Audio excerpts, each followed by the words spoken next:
Amis internautes, n'oubliez pas de liker, de vous abonner et de cliquer sur la note de notification pour ne rien rater. Bonsoir à toutes et à tous. L'actualité de ce mercredi 23 juillet 2026 est marquée par plusieurs faits majeurs au Bénin et à l'international. Au plan institutionnel, 6 nouveaux députés ont prêté serment à la Haute Cour de justice, tandis que la désignation d'Abdoulaye Biotchané à la tête du Conseil économique et social continue de susciter des réactions. Bienvenue dans le Grand Zoom de BLTV, votre rendez-vous quotidien d'information et d'analyse.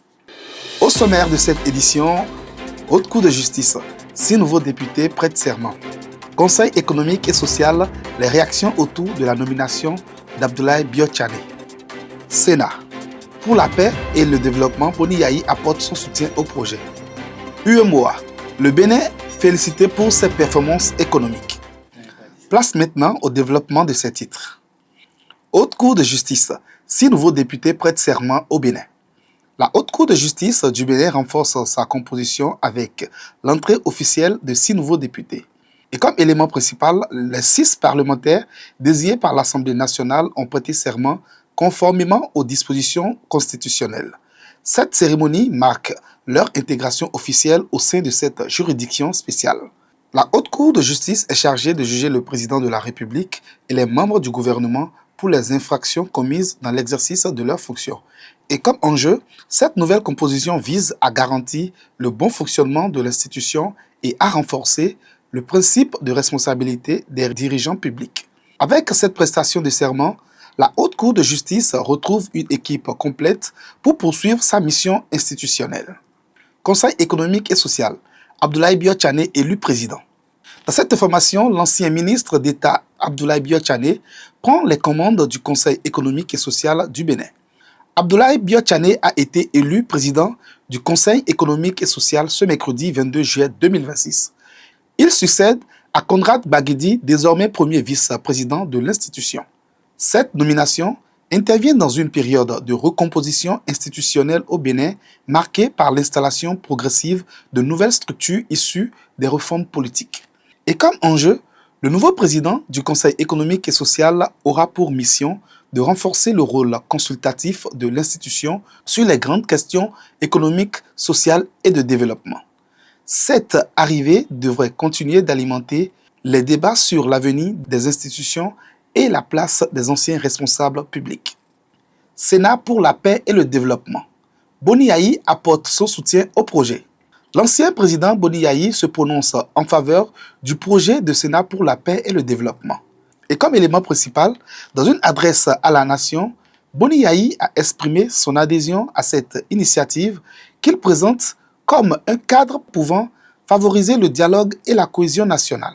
Cette déclaration intervient dans un contexte marqué par des discussions autour de l'évolution institutionnelle du Bénin. Le projet vise notamment à renforcer la concertation entre les différentes composantes de la société. La réaction des acteurs politiques et de la société civile sera déterminante pour mesurer l'impact de cette proposition. Défense nationale. L'ENSA célèbre la 22e promotion du diplôme d'état-major. L'École nationale supérieure des armées célèbre une nouvelle promotion de cadre militaire. La 22e promotion du stage préparatoire au diplôme d'état-major a enregistré un taux de réussite de 96,15%. Elle compte 26 auditeurs venus de 7 pays. Durant 10 mois, les stagiaires ont été formés au commandement, aux opérations militaires et à la gestion stratégique. Cette formation contribue au renforcement des capacités des forces armées béninoises et africaines. Les responsables de l'école plaident toutefois pour une modernisation des infrastructures afin de répondre aux standards internationaux. Intégration régionale. L'UEMOA salue les performances économiques du Bénin. Le Bénin reçoit les félicitations de l'UEMOA pour ses avancées dans l'application des réformes communautaires. Le président de la commission de l'UEMOA, Abdoulaye Diop, a salué le taux de mise en œuvre de 73% des réformes communautaires par le Bénin. Cette évaluation intervient dans le cadre de la revue annuelle des politiques et programmes de l'Union. Ces performances témoignent de l'engagement du pays dans le processus d'intégration régionale. L'UEMOA entend poursuivre son accompagnement auprès du Bénin dans ses projets de développement économique. Cap sur le Nigeria. Un pasteur condamné à mort pour le meurtre de sa fille. Une affaire qui a profondément choqué l'opinion publique nigériane connaît son épilogue judiciaire. Un pasteur de 51 ans, Ubong Bassey Etim, a été condamné à la peine de mort par une juridiction de l'État de Cross River pour le meurtre de sa fille de 16 ans.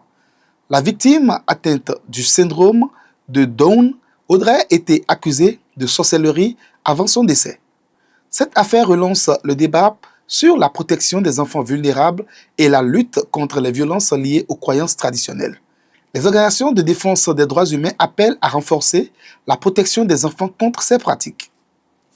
On continue sur la France.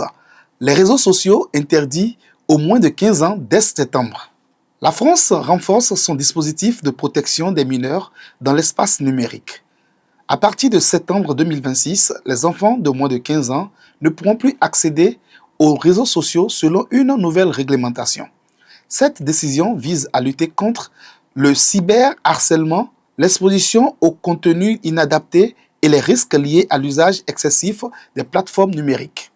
Les autorités dans cette optique veulent responsabiliser les plateformes et mieux protéger les jeunes utilisateurs. Cette mesure pourrait inspirer d'autres pays européens à adopter des règles similaires. Fait divers, la session de l'émotion. À Parakou, 226 plaquettes de cannabis saisies à la gare routière de Guéman. La police républicaine poursuit sa lutte contre le trafic de stupéfiants. À Parakou, une importante cargaison de cannabis a été interceptée lors d'une opération ciblée. Les éléments du commissariat du 3e arrondissement ont saisi 226 plaquettes de chanvre indien soigneusement dissimulées sous une cargaison d'oranges dans 3 sacs de jute. La drogue découverte à la gare routière de Guéman devait être acheminée vers Malanville. Cette opération fait suite à l'exploitation d'un renseignement précis. Lors du contrôle d'un véhicule de transport en commun, les policiers ont été intrigués par le poids inhabituel des sacs présentés comme contenant uniquement des oranges. Une fouille approfondie a permis de découvrir les plaquettes de cannabis cachées sous les fruits. L'enjeu ici est de lutter contre les réseaux de trafic de stupéfiants, protéger les populations et renforcer la sécurité sur les principaux axes de transport du pays. Comme conséquence de son acte, le conducteur du véhicule a été placé en garde à vue avant d'être présenté à l'Office central de répression du trafic illicite des drogues et précurseurs, au CERTID. Les investigations se poursuivent afin d'identifier les commanditaires de cette cargaison. Les autorités réaffirment leur détermination à intensifier les opérations de contrôle sur toute l'étendue du territoire afin de démanteler les réseaux impliqués dans le trafic de drogue. Ainsi s'achève cette édition du Grand Zoom de BLTV. Une actualité marquée par les mouvements au sein des institutions béninoises, les performances économiques du pays, les débats autour du projet de Sénat ainsi que plusieurs faits divers et des dossiers internationaux. Merci de votre fidélité, excellente soirée à toutes et à tous et à très bientôt pour une nouvelle édition.